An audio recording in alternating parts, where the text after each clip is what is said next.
أما بعد فأعوذ بالله من الشيطان الرجيم بسم الله الرحمن الرحيم الله يصطفي من الملائكة رسلا ومن الناس قال رسول الله صلى الله عليه وسلم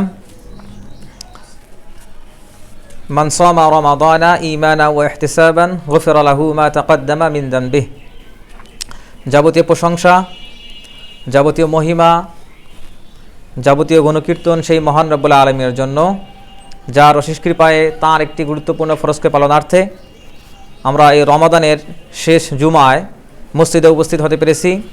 সেই মহান রব্বুল আলামিনের দরবারে শুকরিয়া জ্ঞাপন করি আলহামদুলিল্লাহ। অতঃপর জনাব রাসূল সাইয়্যিদুল মুরসালিন খাতামুন নবিয়্যিন আশরাফুল আম্বিয়া ওয়াল মুরসালিন, তাঁর উপর অগণিত দরুদ ও সালাম বর্ষিত হোক। আল্লাহুম্মা সাল্লি আলাইহি আল্লাহুম্মা বারিক আলাইহি। উপস্থিত মুসল্লিয়ান ইকরাম, আমরা পুরো রমাদান মাসে রমাদানের যে সম, রমাদান মাসের যে বিশেষ বৈশিষ্ট্য, রমাদান মাসের কিয়াম, রমাদান মাসের লাইলাতুল কদর, রমাদান মাসের যে আনুষঙ্গিক আরও যে ইবাদতগুলো আছে এগুলো সম্পর্কে আমরা আলোচনা করে আসছি। আজকেও ইনশাআল্লাহ তাআলা আমরা সেই আয়াত, যে আয়াতে আল্লাহ সুবহানাহু ওয়া তাআলা আমাদের প্রতি রমাদানের সিয়াম ফরজ করেছেন, সেই আয়াতের শেষ অংশ নিয়ে আমরা আলোচনা করব ইনশাআল্লাহ তাআলা। ওয়া মা তাওফীকি ইল্লা বিল্লাহ আলাইহি তাওয়াক্কালতু ইলাইহি উনীব। আল্লাহ সুবহানাহু ওয়া তাআলা বলতেছেন, কামা কুতিবা আলাল্লাযীনা মিন ক্বাবলিকুম, যে এই সওম তোমাদের উপর ফরজ করা হয়েছিল যেভাবে পূর্ববর্তী জাতিদের উপর ফরজ করা হয়েছিল। তাহলে পূর্ববর্তী জাতি কারা? আমাদের রাসূলের উপর যেমন কোরআন নাজিল হয়েছিল, ঠিক এভাবেই জিবরিল ফেরেশতা পূর্ববর্তী জাতির নবীদের কাছে যে কিতাবগুলো নিয়ে এসেছিলেন, তাওরাত, জাবুর, ইনজিল, তো এই কিতাবগুলো যাদের উপরে এসেছিল তাদেরকে বলা হয় আহলে কিতাব। সেই সমস্ত আহলে কিতাবদের উপরেও এই সওম, এই রোজা ফরজ ছিল। আল্লাহ সুবহানাহু ওয়া তাআলা আমাদেরকে এটা জানাচ্ছেন। তাহলে যখন পূর্ববর্তী জাতিসমূহ, কিতাবদারী জাতিসমূহের প্রতিও এই সওম ফরজ ছিল, এই আয়াত থেকে আমরা বুঝি যে আল্লাহর বিধানের পরিবর্তন নাই। আল্লাহর যে মৌলিক মূলনীতি আছে সেটা তার নিয়মকানুনের ক্ষেত্রে কিংবা বিশ্ব পরিচালনার ক্ষেত্রে এই বিষয়গুলোতে আল্লাহর কোনো পরিবর্তন নাই। এরপর হচ্ছে তিনি যখন আমাদেরকে পূর্ববর্তী জাতিসমূহের কথা বলতেছেন, সওমের কথা বলতেছেন, রোজা রাখার কথা বলতেছেন, সেই সমস্ত জাতিসমূহ কিভাবে সওম রাখতেন, তাদের সওমের বৈশিষ্ট্য কী ছিল, তার মানে তিনি আমাদেরকে সেসব কিছু জানতে বলতেছেন, যে সেখান থেকে তোমাদের শিক্ষা নিতে হবে। এবং সেই সব সওমের ভিতরে কার সওম সবচেয়ে উত্তম ছিল, কোন নবী কিভাবে সওম পালন করতেন, সওমকে কোন কোন ক্ষেত্রে ব্যবহার করা যেতে পারে, তিনি আমাদেরকে সেই সব নবীদের সেই সব সুন্নত থেকেও আমাদেরকে শিক্ষা নিতে বলতেছেন এই আয়াত থেকে। এবং তারা সওম রাখতে গিয়ে যে ভুলগুলো করে গেছে, এমনকি আমরাও সওম রাখতে গিয়ে যে ভুলগুলো করতেছি, গত রমজানে যে ভুলগুলো করছি, সেগুলোর যেন পুনরাবৃত্তি না হয়, আমরা সেখান থেকে এই শিক্ষা নিতে পারি। এরপরে আল্লাহ সুবহানাহু ওয়া তাআলা বলতেছেন যে তোমরা যখন পূর্ববর্তী জাতিসমূহ থেকে শিক্ষা নিবে, তাদের ইতিহাস জানবে, তাদের সওমের বৈশিষ্ট্য জানবে, সেভাবেই তোমাদের সওম পালন করার চেষ্টা করবে, তাতে তোমরা কি হতে পারবে? লাআল্লাকুম তাত্তাকুন, তোমরা মুত্তাকি হতে পারবে। তো এই মুত্তাকি শব্দ নিয়ে আজকে ইনশাআল্লাহ তাআলা আমরা কথা বলবো। এখন সওম আমরা কি করি? সওম আমরা শারীরিকভাবে আদায় করি কিনা, খিদে লাগে কিনা, সকালে আমরা ওই যে ফজরের সময় খাইছি, তারপর সূর্যাস্ত পর্যন্ত আমাদের না খেয়ে থাকতে হবে, তার মানে একটা শারীরিক ইবাদত। আচ্ছা, এরপরে শারীরিক ইবাদত ছাড়াও এটা আমাদের মানসিক ইবাদত কিনা? যদি কেউ একজন মানুষ নিয়ত পাকাপোক্ত না করে, সেই ব্যক্তি রোজা রাখতে পারবে? পারবে না। তাগড়া জোয়ান ছেলেরা রোজা নাই কেন? এটার জন্য মানসিক শক্তি লাগে, মন থেকে প্রস্তুতি লাগে। অথচ একজন বৃদ্ধ মানুষ 70 বছর পার হয়ে গেছে, সে রোজা রাখতেছে। একটা ছেলে মাদ্রাসায় পড়ে 8 বছর বয়স, সে রোজা রাখতেছে। তার মানে এটা মানসিক শক্তির ব্যাপার। মন যদি শক্তি না দেয় মানুষের, তাহলে সে নিয়ত যদি তার পাকাপোক্ত না হয়, তাহলে সে সওম রাখতে পারবে না। তার মানে সওমটা হচ্ছে আমাদের শারীরিক এবং মানসিক ইবাদত। এখন শারীরিক এবং মানসিক ইবাদতের ভিতরে আবার কিছু কিছু বিষয় আছে, আমরা গত জুমায় এগুলো আলোচনা করছি। যেমন মানসিক ইবাদতের ক্ষেত্রে একজন মানুষ মনে মনে খারাপ কল্পনা করতে পারে, মানসিক ইবাদতটা নষ্ট হয়ে যাচ্ছে। শারীরিক ইবাদতের দিক থেকে একজন মানুষ খেয়ে শরীরকে পুষ্ট করতে পারে, রোজা নষ্ট হয়ে যাবে। শারীরিক ইবাদতের দিক থেকে মানুষের স্ট্রং ডিজায়ার আছে, সেক্সুয়াল ডিজায়ার আছে, সেটা সে পূরণ করতে পারে, রোজা নষ্ট হয়ে যাবে। শারীরিক এবং মানসিক ইবাদত। তাহলে এই শারীরিক এবং মানসিক দিকটা যখন একজন মানুষ নিজের আয়ত্তে নিতে পারবে, নিজেকে কন্ট্রোল করতে পারবে, তখনই একজন মানুষ মুত্তাকি হতে পারতেছে। তাহলে সেই মানুষের মাধ্যমে না নিজের ক্ষতি হবে না অন্যের কারো ক্ষতি হবে, কেননা সে প্রতিটা পদক্ষেপে চিন্তা করে কথা বলতেছে, এই কথাটা বললে আমার রোজাটা নষ্ট হয়ে যাবে, এই কাজটা করলে আমার রোজাটা নষ্ট হয়ে যাবে। এই হচ্ছে শারীরিক এবং মানসিক ইবাদত। এই বিষয়ে কি আসতেছে কোরআন হাদিসে? বলা হচ্ছে ইত্তাকিল্লাহ হাইসুমা কুনতা, তুমি যেখানেই থাকো আল্লাহকে ভয় করো, যে অবস্থায় থাকো আল্লাহকে ভয় করো। তারপর বলা হচ্ছে ইত্তাকিল্লাহ মাস্তাতা'তুম, তোমার যতটুকু সামর্থ্য ঠিক সেইভাবে আল্লাহকে ভয় করো। তার মানে কি একজন মানুষের কি আল্লাহকে ভয় করা শেষ আছে নাকি? শেষ নাই। তার মানে তার সর্বোচ্চ দিয়ে আল্লাহকে ভয় করতে হবে। এরপর আরো বলা হচ্ছে ইন্না আকরামাকুম ইনদাল্লাহি আতকাকুম, আল্লাহর কাছে সবচেয়ে সম্মানিত মানুষকে যার ভিতরে আল্লাহ ভীতি সবচেয়ে বেশি। আতকাকুম, তোমাদের মধ্যে যে ব্যক্তি আল্লাহকে ভয় করে বেশি, ইন্না আকরামাকুম, সেই ব্যক্তি তোমাদের মধ্য থেকে আল্লাহর কাছে সবচেয়ে বেশি সম্মানিত। তার মানে আল্লাহর কাছে সম্মানিতের দিক থেকে কেউ সবার উপরে থাকবে? মুত্তাকিরা। তাহলে একজন বান্দা কিভাবে মুত্তাকি হতে পারে, কোন কোন ইবাদতগুলোর মাধ্যমে মুত্তাকি হতে পারে, কোন বিশেষ ইবাদতের মাধ্যমে মুত্তাকি হতে পারে, এই বিষয়ে আল্লাহ সুবহানাহু ওয়া তাআলা কি বলছেন? কামা কুতিবা আলাল লাযিনা মিন ক্বাবলিকুম লাআল্লাকুম তাত্তাকুন, এই সওম রাখো, পূর্ববর্তীদের উপর যে সওম ফরজ করা হয়েছিল, সওম যদি তোমরা সওমের মতো রাখো তাহলেই তোমরা মুত্তাকি হতে পারবা। যে সওমের ভিতরে সালাত আছে, যে সওমের ভিতরে রাত জেগে ইবাদত আছে, যে সওমের ভিতরে তাহাজ্জুদ আছে, যে সওমের ভিতরে লাইলাতুল কদর আছে, যে সওমের ভিতরে সওমের ভিতরকার দুর্বলতাগুলো দূর করার জন্য যাকাতুল ফিতর আছে, এই সওমটাকে পরিপূর্ণ করার জন্য। এই হচ্ছে, এই জন্য আমাদেরকে শারীরিক এবং মানসিক ইবাদতের যে আমাদের যে ট্রেনিং, যে সময়টা ছিল, সবচেয়ে মূল্যবান যে সময়টা ছিল, আজকে আমরা শেষ দিনে চলে আসছি। আমাদের এখন হিসাব নিতে হবে নিজেদেরকে যে আমরা আসলে কতটুকু অর্জন করতে পারলাম, এবং কতটুকু অর্জন করতে পারলাম এটা আল্লাহর কাছে গৃহীত হলো কিনা, সামনের দিনগুলো আমি এইভাবে চলতে পারবো কিনা, সেই চিন্তাও আমাদেরকে আজকেই করতে হবে। আমি আল্লাহর কাছে আসলেই ক্ষমা পাইছি কিনা। কেননা ওই 3 আমিনের হাদিস তো সবাই জানি।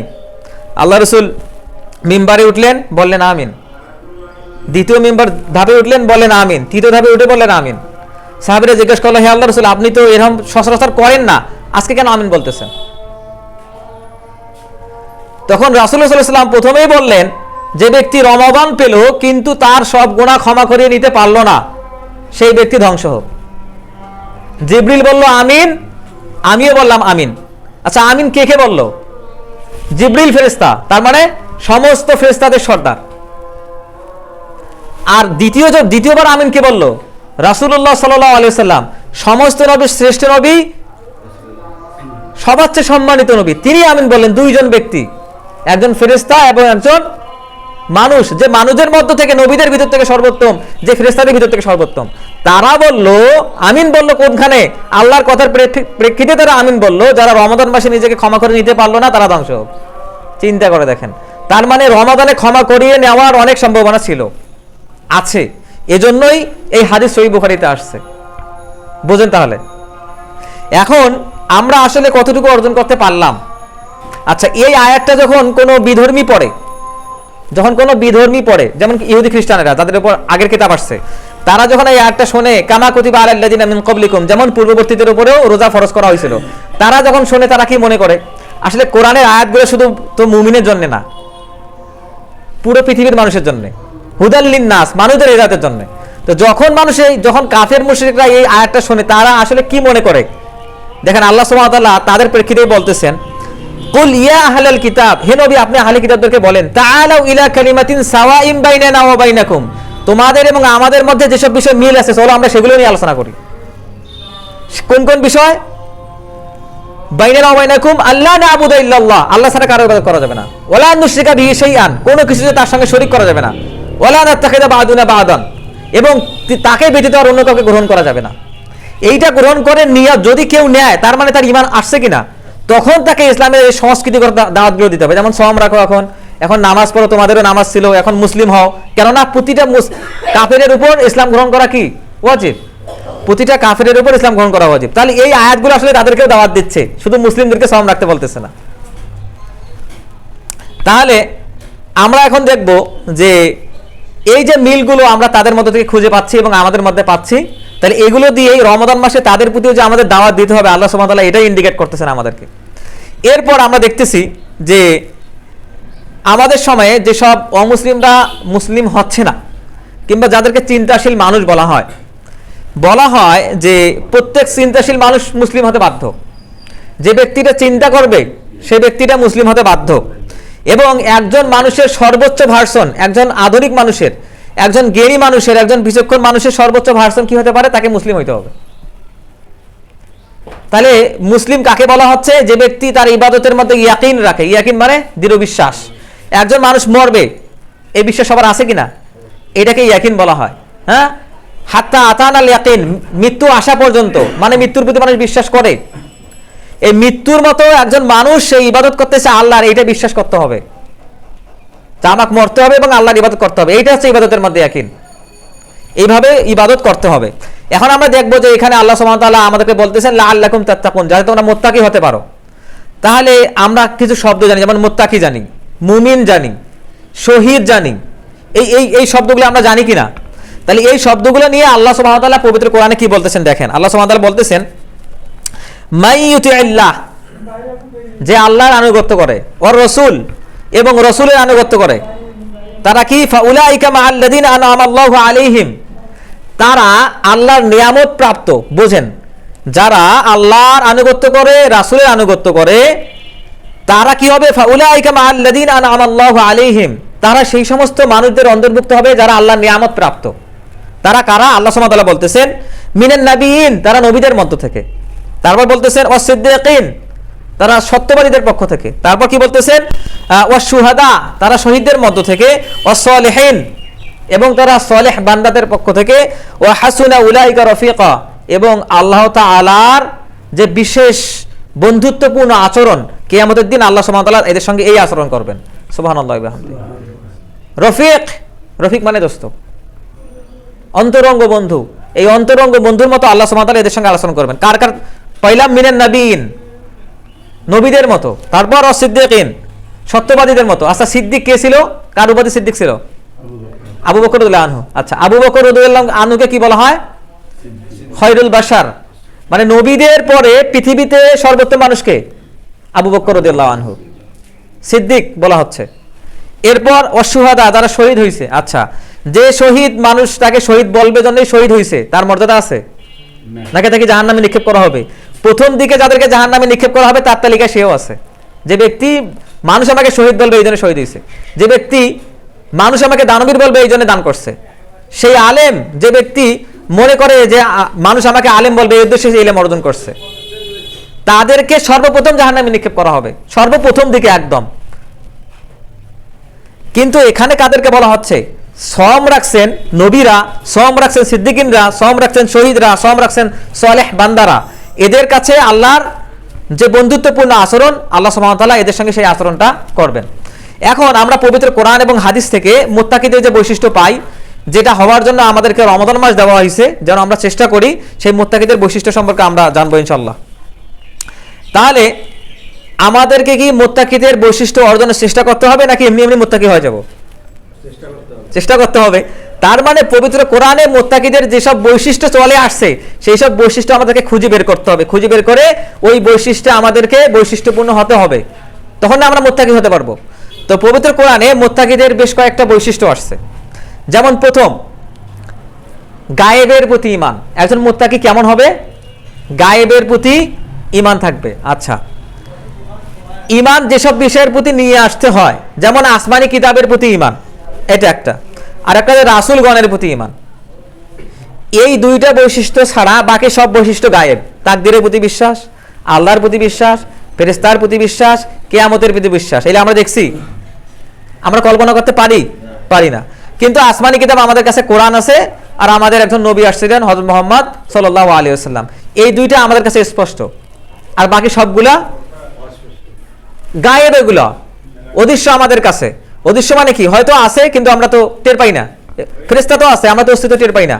আল্লাহ তো আছে, আমরা বিশ্ব জাহান দেখে আল্লাহ একজন আছেন সেটা অস্তিত্ব টের পাই, কিন্তু সরাসরি তো আমাদের সঙ্গে তো স্পষ্ট না, অস্পষ্ট। তার মানে ওগুলো নাই এটা নয়।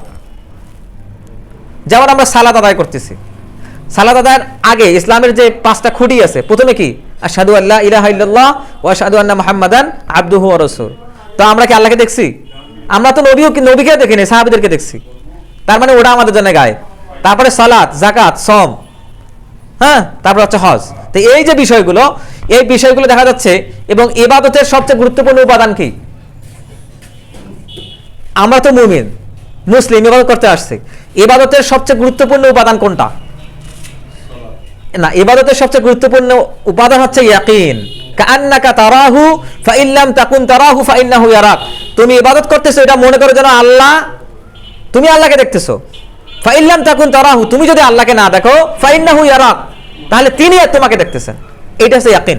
তাহলে ইবাদতের সবচেয়ে গুরুত্বপূর্ণ বিষয় কি? ইয়াকিন। তাই এটা কি দৃশ্যমান নাকি অদৃশ্য? অদৃশ্য। তার মানে আমরা দেখতেছি গায়েবের প্রতি ঈমান হচ্ছে একজন মুত্তাকির প্রথম বৈশিষ্ট্য। এই গায়েবের প্রতি ঈমানদার হতে হবে। তার মানে কি? আমরা হচ্ছে অদৃশ্যবাদী, অজ্ঞেয়বাদী না। অজ্ঞেয়বাদী মানে কি? ওরা কয় যে আল্লাহ দেখা যায় না, আল্লাহ নাই, এটা হচ্ছে অজ্ঞেয়বাদী। কিন্তু আমরা কি? আমরা হচ্ছে অদৃশ্যবাদী, মানে আল্লাহ দেখতে পাই না, কিন্তু আল্লাহর নিদর্শন তো আছে, আয়াত আছে। আয়াত মানে কি? নিদর্শন। আল্লাহ নিদর্শন দেখে আমরা আল্লাহকে বুঝতে পারি। এইটা হচ্ছে একজন রেশনাল মানুষের বৈশিষ্ট্য। এরপর এই অদৃশ্য বলতে কি? অনুপস্থিত, যেটা আমাদের সামনে অনুপস্থিত, ওটাকে আমরা অদৃশ্য বলতেছি। কিন্তু উপস্থিত তো আল্লাহ তো আমাদের সামনে উপস্থিত হতে পারেন না। আল্লাহকে আমরা দেখবো কখন? কখন দেখবো আমরা আল্লাহকে? হ্যাঁ, বিচার মাঠে এবং জান্নাতে গিয়ে দেখতে পারবো। কেমন করে? সাহাবীরা জিজ্ঞেস করেন কেমন করে দেখবো? তখন রাসূলুল্লাহ সাল্লাল্লাহু আলাইহি ওয়াসাল্লাম ওই চাঁদনি রাতে ছিলেন, সাহাবীদেরকে বলতেছিলেন। রাসূলুল্লাহ সাল্লাল্লাহু আলাইহি ওয়াসাল্লাম বলেন, ওই চাঁদ যেমন আমাদের কাছে স্পষ্ট, আল্লাহ তেমন ভাবে আমাদেরকে স্পষ্ট ভাবে দেখা দিবেন। কিন্তু আমাদের কাছে এখন তো সেটা অস্পষ্ট, আমরা কি দেখতে পাচ্ছি? পাচ্ছি না। এটা আমাদের কাছে এখন অনুপস্থিত। তাই বলে একেবারে অনুপস্থিত না, আমরা সেই অজ্ঞেয়বাদী না। এরপর হচ্ছে এই গায়েবের প্রতি দৃঢ় বিশ্বাসটাই হচ্ছে ইয়াকিন। এরপর বিষয় হচ্ছে যে মানুষ মৃত্যুর সময় বুঝতে পারে যে আল্লাহ একজন আছেন। ফেরেশতারা যখন সে দেখে, হয়তো ভালো ফেরেশতা আসবে, হয়তো খারাপ কেউ আসবে, তার ভালোভাবে কিংবা খারাপভাবে সে টের পাবে। তো ওই বিষয়টাই আল্লাহ সুবহানাহু ওয়া তাআলা বলতেছেন, হাত্তা আতানাল ইয়াকিন। হাত্তা, যতক্ষণ না, আতানাল ইয়াকিন, যতক্ষণ না তোমার ইয়াকিন আসতেছে, মানে কি? মৃত্যু আসতেছে, ততক্ষণ পর্যন্ত আল্লাহর ইবাদত করো। এরপর কি? মুত্তাকিদের দ্বিতীয় বৈশিষ্ট্য হচ্ছে সালাত কায়েম করা। এইখানে তো আরেক ভেজাল আবার। সালাত কায়েম করা, সালাত কায়েম করা মানে কি? যেখানে আছে আকিমুস সালাত, ভালো করে বুঝেন, যেখানে আছে আকিমুস সালাত, যত প্রসিদ্ধ মুহাদ্দিস আছেন, মুফাসসির আছেন, সবাই বলছেন আকিমুস সালাত মানে হচ্ছে আকিমুদ্দিন। সালাত কায়েম করার অর্থ হচ্ছে দিন কায়েম করা। আমরা এখন দিন কায়েম করার জন্য ব্যস্ত, সালাত কায়েম করি না। যারা দিন কায়েমের কথা বলি তারা 90% মানুষ নামাজ পড়ি না, অথচ আমরা দিন কায়েমের কথা বলি। আকিমুস সালাত মানে হচ্ছে আকিমুদ্দিন। যত মানে গ্রহণযোগ্য তাফসির আছে সবগুলোতে এটা ব্যাখ্যা করা হয়েছে আকিমুদ্দিন। মানে তাহলে সালাতটা কিভাবে মানুষ কায়েম করবে? সালাত কায়েম করার প্রথম শর্ত হচ্ছে রাসূলুল্লাহ সাল্লাল্লাহু আলাইহি ওয়াসাল্লাম যেভাবে সালাত পড়ছেন ওইভাবে সালাত পড়তে হবে, তাহলেই সালাত কায়েম হবে। আমরা সবাই মিলে একসঙ্গে হয়ে ভুল পদ্ধতিতে সালাত আদায় করলাম, ওইটা সালাত কায়েম না। মানে সবাই একসঙ্গে দাঁড়ালে সালাত কায়েম হয় না। যেভাবে রাসূলুল্লাহ পড়তে বলছেন ওইভাবে পড়লেই তখন সেটা সালাত কায়েম হয়। এটা হচ্ছে প্রথম বৈশিষ্ট্য। এরপর হচ্ছে ক্ষমতার সঙ্গে প্রাসঙ্গিক যেসব আয়াত পবিত্র কোরআনে আসছে, আপনারা দেখবেন যখন আল্লাহ সুবহানাহু ওয়া তাআলা কোনো দলের উদ্দেশ্যে বলতেছেন যে এই দলকে ক্ষমতা দেওয়া হয়েছে, তখন তাদের প্রথম দায়িত্ব কি জানেন? প্রথমে দায়িত্ব দেওয়া হয়েছে আকিমুস সালাহ, সালাত কায়েম করো, ওয়াতুজ যাকাত, এবং যাকাত সংগ্রহ করো। প্রথম দায়িত্ব এটা দেওয়া হয়েছে। এবং রাসূলুল্লাহ সাল্লাল্লাহু আলাইহি ওয়াসাল্লাম বলতেছেন কোন রাষ্ট্রের সবার শেষে যে সুন্নতটা উঠে যাবে সেটা কি? সালাত উঠে যাবে। অন্যান্যগুলো তো আগেই উঠে যায়। যেমন আমরা শুনে আসছি বক্তব্য এক সময় যে সৌদি আরব লাভের ধান্দায় হজ করবার দেয়। আমরা শুনে আসছি পেটক কষ্ট দেওয়ার কি দরকার, আল্লাহ তো শরীরে কষ্ট দিতে নিষেধ করছে, রোজা উঠে যাচ্ছে। রাষ্ট্রীয়ভাবে যখন সালাত উঠে যায় তখন ওই রাষ্ট্রের ভিতরে আর কোনো কল্যাণ থাকে না, এটাই সবার শেষে উঠে যায়। অথচ রাষ্ট্রকে ওই দায়িত্বটাই প্রথম দেওয়া হয়েছিল যে প্রথমে সালাত কায়েম করতে হবে। এরপর 3 নম্বর বৈশিষ্ট্য হচ্ছে আল্লাহ যা দিয়েছেন তা থেকে ব্যয় করা। মুত্তাকিদের তৃতীয় বৈশিষ্ট্য, ও আনফিকু, ব্যয় করো, মিম্মা রাযাকনাকুম, তোমাদেরকে যেখান যে রিজিক দেওয়া হয়েছে সেখান থেকে। কখন? আল্লাহ সেটাও বলছেন, আইয়াতিয়া আহাদাকুমুল মাউত, তোমাদের মৃত্যু আসার পূর্বেই সেখান থেকে দান করো। মৃত্যু আমরা জানি কখন মৃত্যু আসবে, তার মানে যখনই সম্ভাবনা আছে তখনই দান করে দিতে হবে, এইভাবে দান করতে হবে। আমরা তো জানি না মৃত্যু কখন আসবে। আমি যদি মনে করি আমি 63 বছর বয়সে মারা যাবো, রাসূলুল্লাহর বয়স 63 বছর বয়সে সব দান করবো কি, তাহলে হবে না। যখনই হাতে আসবে তখনই দান করতে হবে। তাহলে এরপর হচ্ছে যে দানের ক্ষেত্রে আবার বৈশিষ্ট্য আছে, যেমন জাকাত দিতে বাধ্য যাদের উপর জাকাত ফরজ হয়ে গেছে, কিন্তু সদাকা যেগুলো আছে আরেকটা জাকাত আবার বাধ্য, সেটা হচ্ছে জাকাতুল ফিতর, মানে ঈদুল ফিতর। ঈদুল ফিতরে যে জাকাতটা আমরা দিব, ঈদুল ফিতরে সালাতে যাওয়ার আগে কতটুকু দিতে হবে? 4 মুদ। 4 মুদ সমান 1 সা, 1 মুদ সমান 700 গ্রাম, 4 সাথে 28, 2080 গ্রাম, মানে 3 কেজির কাছাকাছি। 3 কেজির কাছাকাছি দেশের প্রচলিত খাদ্যদ্রব্য দিয়ে জাকাতুল ফিতর আদায় করতে হবে। এটা হচ্ছে সুন্নাহ। এই সুন্নাহ অনুযায়ী আমল করার চেষ্টা করা লাগবে। এরপর এই দানটার প্রতি আমরা সবচেয়ে বেশি গুরুত্ব দেব। কেন গুরুত্ব দেব একটু ভালো করে শুনি। দানটার প্রতি কেন গুরুত্ব দেব? এই জন্য দেব, মৃত্যু আসার পূর্ব পর্যন্ত, মৃত্যু আসা পর্যন্ত আল্লাহ আমাদের দান করতে বললেন, শর্ত দিয়ে দিলেন এখানে। দ্বিতীয় শর্ত কি? আপনি জাকাতুল ফিতর কাদেরকে দিবেন? যাদেরকে জাকাত দেওয়া যায় তাদেরকে, নাকি গরিব মিসকিনদেরকে? স্পষ্টভাবে গরিব মিসকিনদেরকে জাকাত দিতে হবে। আচ্ছা, জাকাত পাওয়ার হকদার সর্বপ্রথম কারা? আপনার গরিব আত্মীয়রা। তারপর কাকে দিবেন? তারপর মিসকিনদের দিবেন, এতিমদের দিবেন, যাদের সম্পদ নাই। আচ্ছা, এখন যদি আপনি দান করেন, রাসূলুল্লাহ সাল্লাল্লাহু আলাইহি ওয়াসাল্লাম বলতেছেন যদি আপনি দান করেন, রাসূলুল্লাহ সাল্লাল্লাহু আলাইহি ওয়াসাল্লাম বলতেছেন যদি কেউ এতিমদের ভরণ পোষণের দায়িত্ব নেয়, তাদেরকে ভরণ পোষণ করে, মানুষের মতো মানুষ করে, তাহলে রাসূলুল্লাহ সাল্লাম বলতেছেন আমি জান্নাতে তার সঙ্গে এতটুকু পার্থক্যে থাকবো, 2 আঙ্গুলের পার্থক্য। ফিল জান্নাতি কাহাতাইন, 2 আঙ্গুলের পার্থক্য, মানে তারা জান্নাতে রাসূলুল্লাহ সাল্লাল্লাহু আলাইহি ওয়াসাল্লামের সাথে থাকবে। চিন্তা করে দেখেন, যে ব্যক্তি এতিমের ভরণ পোষণ করবে, আল্লাহ জান্নাতে রাসূলুল্লাহ সাল্লাল্লাহু আলাইহি ওয়াসাল্লামের সঙ্গে তারা কি করবে? 2 আঙ্গুল সমান দূরত্বে অবস্থান করবে তারা, মানে রাসূলুল্লাহ সাল্লাল্লাহু আলাইহি ওয়াসাল্লামের সঙ্গে জান্নাতে থাকবে। এই সৌভাগ্য কয়জনের হবে? সালাত পড়লে রাসূলুল্লাহ সাল্লাল্লাহু আলাইহি ওয়াসাল্লামের সাথে থাকা যাবে এমন হাদিস আসছে? যাকাত দিলে আসে নাই। কিন্তু এতিমের ভরণ পোষণ, এই যে দানের যে ব্যাপারটা, ওটা তো সাদাকা। এটা যদি কেউ করে তাহলে এইভাবে কিয়ামতের দিন আল্লাহ সুবহানাহু ওয়া তাআলা তার মর্যাদা দিবেন। এরপর দানের বিষয়টা আরো খেয়াল করেন। তার মানে আমরা দেখলাম যে দান করলে রাসূলুল্লাহ সাল্লাল্লাহু আলাইহি ওয়াসাল্লামের পাশে থাকা যায়। এরপর কি করা যায়? দান দিয়ে জান্নাত কেনা যায়। দান করে কি কেনা যায়? জান্নাত।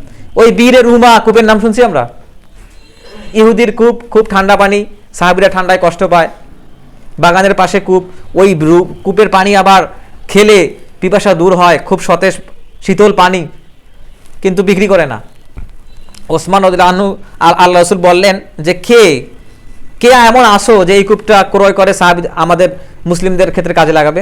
ওসমান রাদিয়াল্লাহু আনহু সেটা ক্রয় করে দিলেন। রাসূলুল্লাহ সাল্লাল্লাহু আলাইহি ওয়াসাল্লাম বললেন আজকের পর থেকে যদি ওসমান কোনো আমল না করে তাহলে এটাই তার জন্য যথেষ্ট হয়ে যাবে। সুবহানাল্লাহ।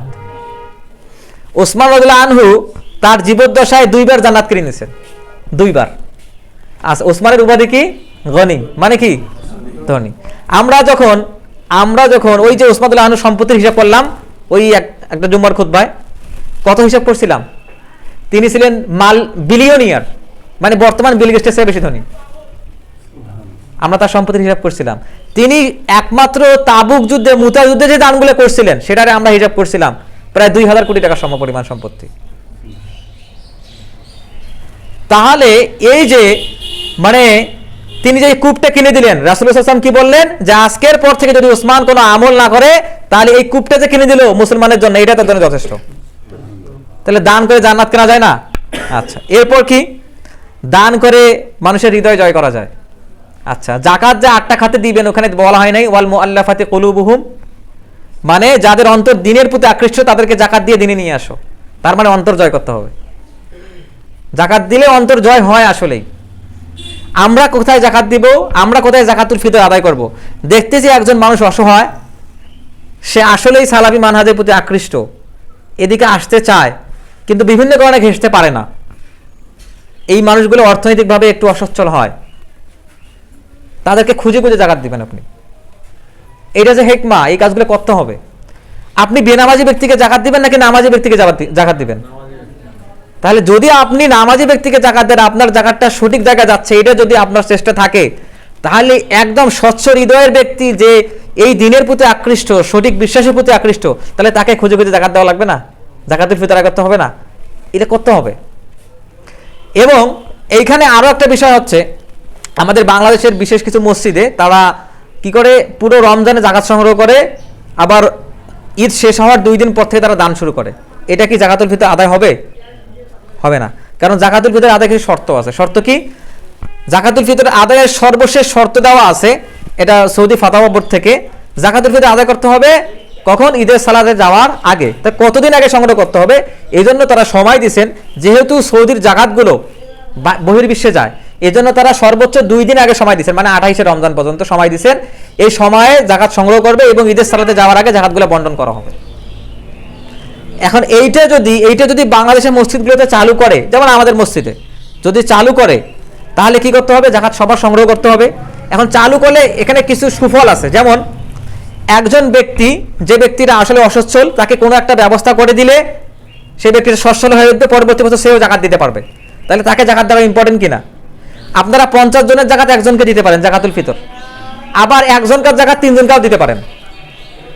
তাহলে এইটা যদি ব্যবস্থা করা যায়, মানে সেইভাবে যদি আমিন বা বিশ্বস্ত লোক থাকে, তার অধীনে আয়ত্তে দায়িত্ব নিয়ে এই কাজগুলো করা যেতে পারে, তাতে কি হবে? তাতে মসজিদ কেন্দ্রিক মানুষের যে চিন্তা চেতনা, মসজিদে আসার যে মানুষের টেন্ডেন্সি, এটা বৃদ্ধি পাবে। তাতে কি হবে? তা মানুষ মনে করবে যে মসজিদগুলো থেকে ক্ষমতা চর্চা করা যায়। আলেমরা তো ক্ষমতা চর্চা করতে জানে না, এরা নিজেরা যতটুকু পায় অতটুকু নিয়েই পকেটে ঢুকায়, মানুষের চিন্তা করে না। এজন্যই মসজিদ কেন্দ্রিক ক্ষমতা চর্চা হয় না। এগুলো আমাদের ব্যর্থতা। এরপর আমরা দেখব যে দান দিয়ে বিপদ দূর করা যায়। দান দিয়ে কি দূর করা যায়? বিপদ দূর করা যায়। দান দিয়ে আবার আরেকটা কাজ হয়, সেটা কি জানেন? দান দিয়ে একটা কাজ হয় যে মানুষ বিভিন্ন জায়গায় মৃত্যুবরণ করে না, মৃত্যুবরণ করছে, কোথায় খবরই পাওয়া যায় না। হ্যাঁ, তাই এই যে খারাপ মৃত্যুগুলো আছে, দানের বিনিময়ে আল্লাহ সুবহানাহু ওয়া তাআলা মুমিন ব্যক্তিকে এই খারাপ মৃত্যুগুলো থেকে রক্ষা করেন দানের কারণে। এরপর কি হয়? এই দান দিয়ে জাহান্নাম থেকে বাঁচা যায় কিনা? জাহান্নাম থেকে বাঁচা যায়। তার মানে আমাদের কি করতে হবে? রমাদানে দান করতে হবে, রমাদানের বাইরে দান করতে হবে, লাইলাতুল কদরের রাত্রিতে দান করতে হবে, প্রকাশ্যে অপ্রকাশ্যে দান করতে হবে। এই আল্লাহর সঙ্গে দানের ব্যবসা করতে হবে। আল্লাহ সুবহানাহু ওয়া তাআলা বলেন নাই ওয়া আকরিদুল্লাহ করবান হাসানা? আল্লাহ সুবহানাহু ওয়া তাআলা করজ দিতে কইছেন আল্লাহকে। আল্লাহ সুবহানাহু ওয়া তাআলা বলতেছেন, কে আল্লাহকে করজ দিয়ে উত্তম ব্যবসা করবে আল্লাহর সাথে? আল্লাহকে করজ দেওয়ার অর্থ কি? দান করা, আল্লাহর রাস্তায় দান করা। আল্লাহ সুবহানাহু ওয়া তাআলা করজ চাচ্ছেন কোন সম্পত্তি? যে সম্পত্তি আল্লাহ সুবহানাহু ওয়া তাআলা আমাদেরকে দিবেন, মিম্মা রাযাকনাকুম, তোমাদেরকে যেখান থেকে রিজিক দেওয়া হয়েছে ওইখান থেকে দান করো। এইটাই আল্লাহকে করজ দেওয়া। এরপর কি হচ্ছে যে আপনি যখন গরিব আত্মীয় স্বজনদের জাকাতুল ফিতর দিবেন, জাকাত দিবেন, তখন কি হবে? আপনার যে একটা রক্তের সম্পর্ক আছে সেটা রক্ষা হইল, তার সঙ্গে আপনার সুসম্পর্ক বৃদ্ধি পাইল। এটা তো সামাজিকতা, আমাদের যে সামাজিক সম্পর্কগুলো সুদৃঢ় করার ক্ষেত্রে এটা খুব কার্যকরী। এরপর নামাজি ব্যক্তিদের, শুদ্ধ বিশ্বাসের ব্যক্তিদের টার্গেট করে করে আমার জাকাতটা যেন ভালো মানুষের কাছে যায়, এটা চেষ্টা করতে হবে। মুত্তাকিদের 4 নম্বর বৈশিষ্ট্য হচ্ছে রাগ পরিহার করা। রাগ থেকে কি হয়? রাগ থেকে কথা কাটাকাটি হয়। আল্লাহ রাসূল বলেন নাই যে ফাসাদ করা যাবে না রমজান মাসে? কোথা থেকে আসে? রাগ থেকে। তারপর রাগ থেকেই ঝগড়া, রাগ থেকেই অশ্লীল বাক্য, ফালা ইয়ারফুস ওয়ালা ইয়াসখাব, অশ্লীলতার কাছেও যাওয়া যাবে না এবং বিতর্কও করা যাবে না রমজান মাসে। এই হচ্ছে মুত্তাকিদের বৈশিষ্ট্য। তার মানে এইটা ওই যে আল্লাহকুম তাত্তাকুন মুত্তাকির বৈশিষ্ট্যের সঙ্গে মিলে গেল। এরপর হচ্ছে মানুষকে ক্ষমা করা। মানুষকে ক্ষমা করা মুত্তাকিদের বৈশিষ্ট্য। আচ্ছা, মানুষকে ক্ষমা করলে একটা উপকারিতা আছে, সেটা কি? সেটা হচ্ছে আমরা হাদিসে পড়ছি, তাহলে যে ব্যক্তি আল্লাহ সুবহানাহু ওয়া তাআলা সৃষ্ট জীবের প্রতি রহমত দেখায় না, রহম দেখায় না, আল্লাহ সুবহানাহু ওয়া তাআলা তার প্রতি রহম করেন না। তার মানে যদি কেউ কাউকে ক্ষমা করে, রহম করে, তার মানে আল্লাহ সুবহানাহু ওয়া তাআলা তাকে ক্ষমা করে রহম করবেন। তার মানে মানুষকে ক্ষমা করে দেওয়া নিজে ক্ষমা পাওয়ার একটা ওসিলা, ক্ষমা করতে হবে। এরপর হচ্ছে অন্যায় করলে তৎক্ষণাৎ তওবা করা। ফাকুল তুস্তাগফিরু রাব্বাকুম ইন্নাহু কানা গাফফারা, যখনই গুনাহ হয়ে যাবে তখনই আল্লাহর কাছে ক্ষমা চাইতে হবে, কেননা আল্লাহ গফুর। এরপর হচ্ছে রাতে কিয়ামুল লাইল আদায় করা। আমরা কিয়ামুল লাইল সম্পর্কে আলোচনা শুনছি, আমরা জানি এটা নবীদের বৈশিষ্ট্য। এটা আল্লাহর যারা ইবাদতগুজার বান্দা, যারা আবরার, তাদের বৈশিষ্ট্য। এই জন্য রাতে আমাদের কিয়ামুল লাইল আদায় করতে হবে। রমজান শেষ বলেই যে আমি আর তারাবি সালাত আদায় করবো না, শেষ রাতে উঠে তাহাজ্জুদ পড়বেন। আল্লাহর কাছে চাইতে হবে, প্রতি রাত্রের 1/3 আল্লাহ সুবহানাহু ওয়া তাআলা প্রথম আসমানে নেমে আসেন, মানুষদেরকে বলেন কি দরকার চাও, হ্যাঁ কার ক্ষমা লাগবে চাও, কার কি লাগবে আমার কাছে চাও, আল্লাহ সুবহানাহু ওয়া তাআলা এভাবে আহ্বান করেন। এরপর হচ্ছে 8 নম্বর বৈশিষ্ট্য হচ্ছে সৎ লোকদের সঙ্গে চলা এবং অসৎ সঙ্গ বর্জন করা। সৎ লোকদের সঙ্গে চলা, সৎ লোকদের সঙ্গে চললে অনেক বিপদ। সৎ লোকদের সঙ্গে চললে মানুষ চিহ্নিত করে রাখে যে এও এরকম। সৎ লোকদের সঙ্গে চলে সময় মতো সালাত আদায় করা লাগে, কিন্তু অধিকাংশ মানুষের প্যান নষ্ট থাকে, অনেক বিপদ। সৎ লোকদের সঙ্গে চলে ইচ্ছা মতো একটা সিগারেট ধরানো যায় না, এটা খারাপ কথা কওয়া যায় না।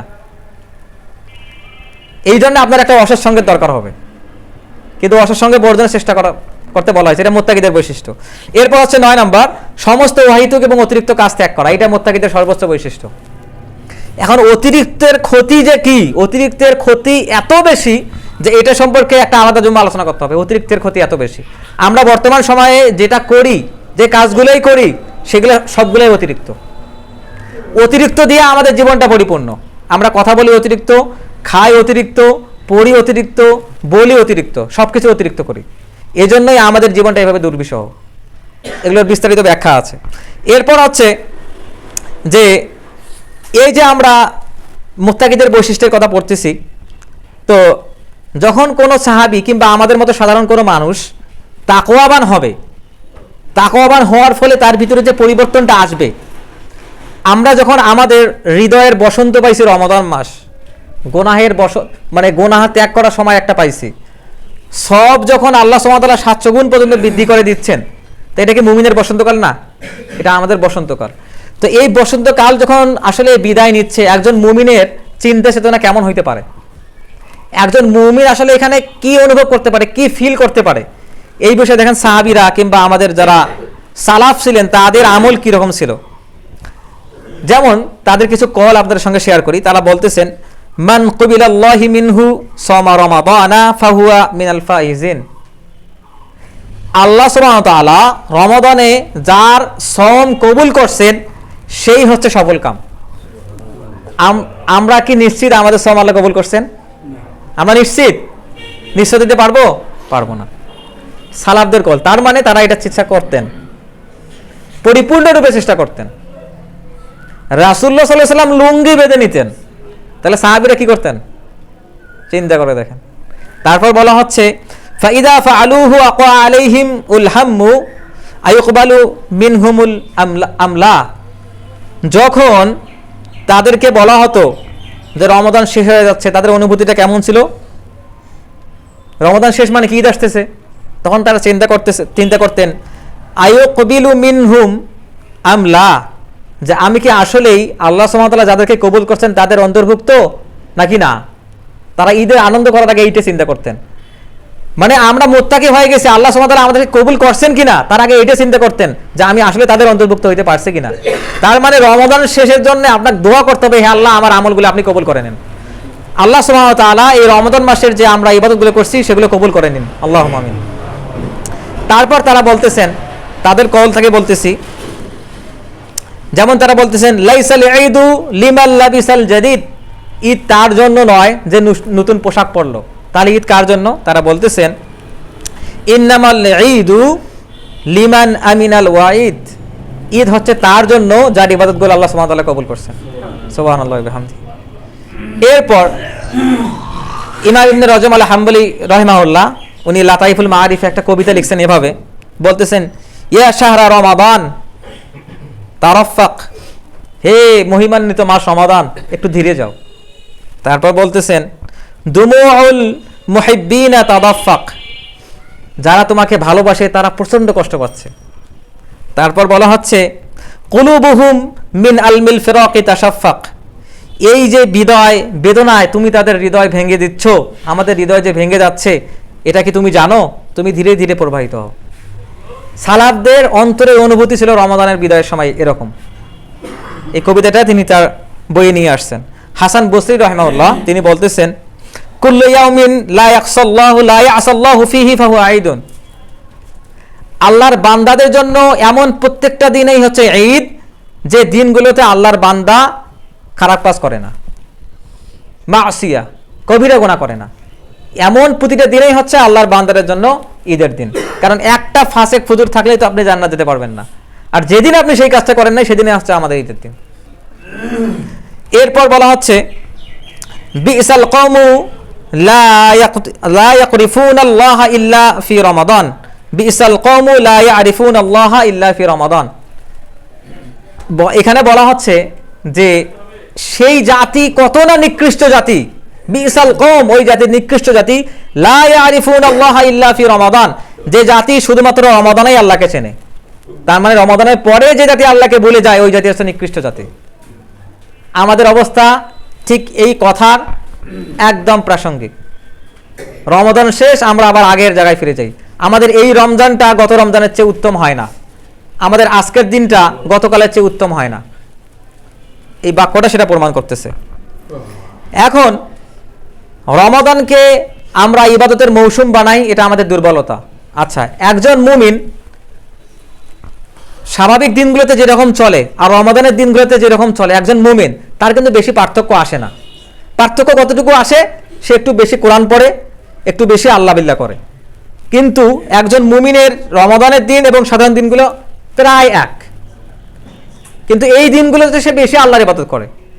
এখন আপনি যখন এই রমাদানটাকে শুধুমাত্র ইবাদতের মৌসুম বানাবেন, অন্য দিনগুলোতে ফারেক হয়ে যাবেন, এইটা একজন মুমিন বান্দার পরিচয় হতে পারে না। ইমাম শাফি রাহিমাহুল্লাহ এই কথা বলতেছেন। তার মানে আমাদের ইবাদত করতে হবে, এবং কেন ইবাদত করতে হবে, আমরা কেন খারাপ কাজ বেশি করি, এই বিষয়ে সালাফদের কওল আছে। তারা বলতেছেন, যেমন বলতেছেন সাওয়াবুল হাসানাতি আল হাসানাতু বাদাহা, গুনার পুরস্কার কি জানেন? গুনার তৎক্ষণাৎ পুরস্কার না, সওয়াবের তৎক্ষণাৎ পুরস্কার হচ্ছে, এখানে বলা হচ্ছে সাওয়াবুল হাসানাতি আল হাসানাতু বাদাহা, সওয়াবের তৎক্ষণাৎ পুরস্কার হচ্ছে যে ব্যক্তি সওয়াবের কাম করলো, আল্লাহ সুবহানাহু ওয়া তাআলা আরেকটা সওয়াবের কাজ দিয়ে তার সওয়াব বৃদ্ধি করে দেন, তাকে সুযোগ করে দেন। আর গুনাহের কি? গুনাহের বিষয়ে বলা হচ্ছে ওয়া উকুবাতুস সাইয়্যাতি আস-সাইয়্যাতু বাদাহা, এবং গুনাহের সবচেয়ে খারাপ দিক হচ্ছে যে ব্যক্তি একটা গুনাহ করে তার মাধ্যমে আল্লাহ সুবহানাহু ওয়া তাআলা আরেকটা গুনার কাজ করে নেন। এই জন্যই রাসূলুল্লাহ সাল্লাল্লাহু আলাইহি ওয়াসাল্লাম বলছেন, যাকে জান্নাতের জন্য সৃষ্টি করা হয়েছে তার জন্য জান্নাতের কাজ সোজা, আর যাকে জাহান্নামের জন্য তৈরি করা হয়েছে তার জন্য জাহান্নামের কাজ সোজা। তার মানে আপনি যখন একটা নেক আমল করবেন, তার আপনার জন্য আরেকটা নেক আমলের রাস্তা খুলে যাবে। এটা তৎক্ষণাৎ পুরস্কার এবং তৎক্ষণাৎ আযাব যে আসতেছে আমাদের উপরে তার প্রভাব একটা। এরপর আমরা আরো দেখব যে রমাদানের বাইরে তাহলে আমাদেরকে কিভাবে থাকতে হবে। এই যে নফল আমরা তারাবির সালাত আদায় করলাম, এগুলো তাহাজ্জুদে আদায়ের চেষ্টা করা লাগবে, আমলটা ধরে রাখতে হবে। এরপর নফল যে ইবাদতগুলো আছে, যেমন নফল সমগুলো আছে, এগুলো আদায় করার চেষ্টা করতে হবে। এরপর কি করতে হবে? কোরআন তেলাওয়াত ছেড়ে দেওয়া যাবে না, যখনই সুযোগ পাবো কোরআন তেলাওয়াত করতে হবে। এরপর কি করতে হবে? নিয়মিত সাদাকা করতে হবে যখনই সুযোগ পাই। এরপর ইখলাসের সাথে আমল করতে হবে, মসজিদের সাথে সম্পর্ক ঠিক রাখা লাগবে। রমাদানে হয়তো নিয়মিত সালাতে আসছি, এই নিয়মিত অভ্যাসটা ধরে রাখতে হবে। ফরজ সালাতগুলো তো কোনোভাবেই মিস করা যাবে না সালাতের জামাত ছাড়া। এরপর হচ্ছে গুনাহ থেকে বিরত থাকতে হবে, এবং পরবর্তী রমজানের আকাঙ্ক্ষা করতে হবে। পরবর্তী রমজান যে আমি পাবো এটা আল্লাহর কাছে চাইতে হবে, আকাঙ্ক্ষা করতে হবে। কেন? রাসূলুল্লাহ সাল্লাল্লাহু আলাইহি ওয়াসাল্লামের এক হাদিসে আসছে যে দুইজন ভাই, একজন ভাই জিহাদে গিয়ে মৃত্যুবরণ করছে, এর কয়েক বছর পর আরেকজন ভাই মৃত্যুবরণ করছে। তখন রাসূলুল্লাহ সাল্লাল্লাহু আলাইহি ওয়াসাল্লামকে জানানো হলো যে ব্যক্তি পরের দুই এক বছর পরে মৃত্যুবরণ করছে সে ব্যক্তি আগে জান্নাত চলে গেছে, আর যে ব্যক্তি শহীদ হয়েছে সে এখনো জান্নাত যায়নি। তখন সাহাবীরা জিজ্ঞেস করলেন, হে আল্লাহর রাসূল, এটা কেমনে হইলো?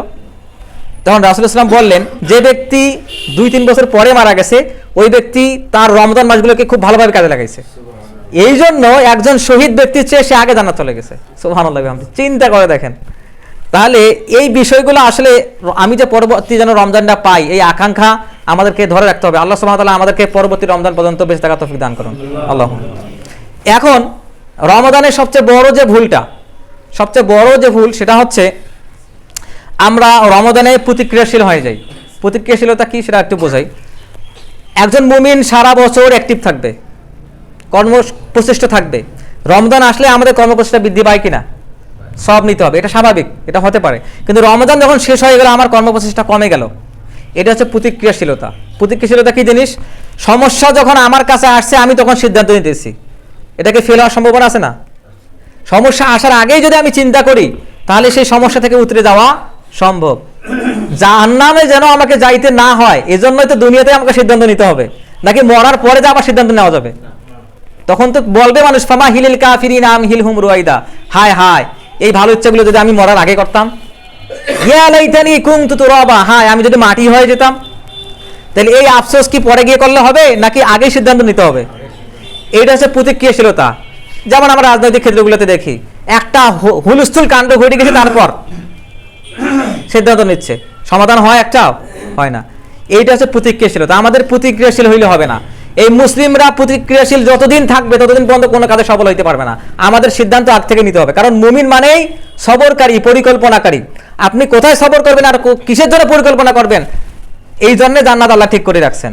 পরিকল্পনা করে ওখানে যাইতে হবে, প্রতিক্রিয়াশীল হওয়া যাবে না। এরপর হচ্ছে ফিতরা এবং ঈদের সালাত সম্পর্কে একটু কথা বলি। ফিতরা সম্পর্কে বলে আসলাম। ঈদের সালাত কিভাবে আদায় করব? ঈদের সালাতে তাকবীরের বিষয়ে মতানৈক্য আছে। তো সুন্নাহসম্মত যেটা 12 তাকবীর, সুন্নাহসম্মত যেটা। কিভাবে আমরা ঈদের সালাত আদায় করবো, ঈদের সময় গিয়ে অনেকের প্রশ্ন থাকে, সেটা একটু আলোচনা করে দেই। যেমন ঈদের সালাতে যাবো, ঈদের সালাতের পূর্বে কোনো খুতবা হবে না। ঈদের সালাতের পূর্বে কোনো খুতবা হবে না, কোনো বক্তব্য হবে না।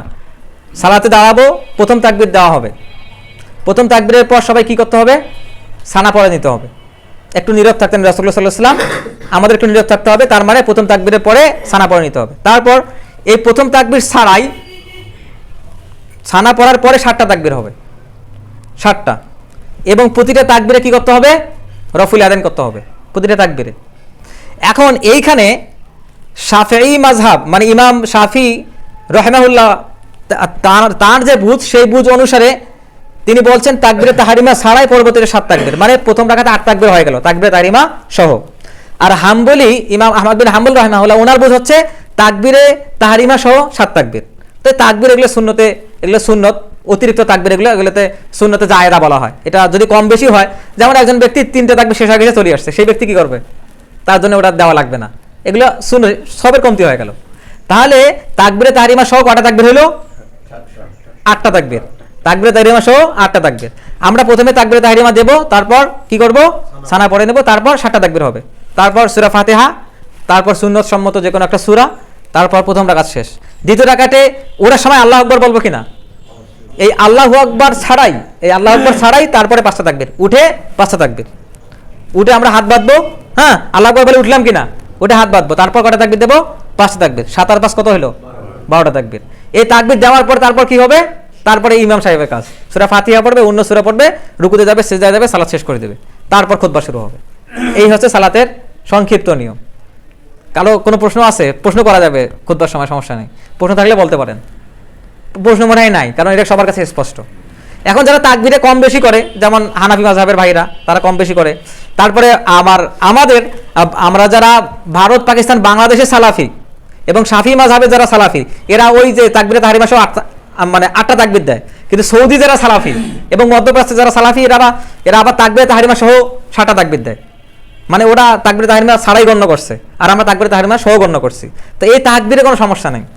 এই তাকবীর হচ্ছে এলে জায়েদা বলা হয়, মানে অতিরিক্ত তাকবীর। সালাত পড়লেই হয়ে যাচ্ছে। হ্যাঁ হ্যাঁ, আল্লাহকে আর বরত্বকে, আল্লাহর মহত্বকে ঘোষণা করা, আল্লাহু আকবার, আল্লাহু আকবার, আল্লাহ মহান, আল্লাহ মহান, এটা ঘোষণা করা, এতটুকুই। তা আল্লাহ সুবহানাহু ওয়া তাআলা আমাদেরকে রমাদান মাসে যে সৎ আমলগুলো করার তৌফিক দিয়েছেন, সেই আমলগুলো আল্লাহ সুবহানাহু ওয়া তাআলা কবুল করুন। আল্লাহ সুবহানাহু ওয়া তাআলা আমাদেরকে রমাদানের বাইরে কর্মপ্রচেষ্টা হওয়ার তৌফিক দান করুন। আল্লাহ সুবহানাহু ওয়া তাআলা আমাদেরকে একজন আমাদের এই বাঙালি সমাজকে প্রতিক্রিয়াশীলতা থেকে বের করে একজন কর্মপ্রচেষ্ট মুসলিম বাঙালি হওয়ার তৌফিক দান করুন। আল্লাহ সুবহানাহু ওয়া তাআলা আমাদেরকে এই যে আমাদের যে সওয়াবের যে মাসটা চলে যাচ্ছে, এই সওয়াবের মাসে আমরা যে ইবাদতগুলো করছি, সেই ইবাদতের ধারাবাহিকতা আমাদের রমাদানের বাইরেও চালু রাখার তৌফিক দান করুন। আল্লাহ সুবহানাহু ওয়া তাআলা আমাদেরকে আমাদের যে এই শিয়ার, ঈদের মাঠে যাওয়া, আমাদের যে সংস্কৃতি, সেটা বিধর্মীদের জানান দেওয়া, এটা সুচারুরূপে সম্পাদন করার তৌফিক দান করুন। আল্লাহ সুবহানাহু ওয়া তাআলা আমাদের যে ঈদের উৎসব, সেই উৎসবটাকে, এই উৎসবের সমস্ত কিছুকে ইবাদতের আঙ্গিকে সাজানোর তৌফিক দান করুন। আল্লাহ সুবহানাহু ওয়া তাআলা আমাদেরকে পরিপূর্ণ বিশ্বাসের মুমিন হয়ে কিয়ামতের দিন আল্লাহর সামনে দাঁড়ানোর তৌফিক দান করুন।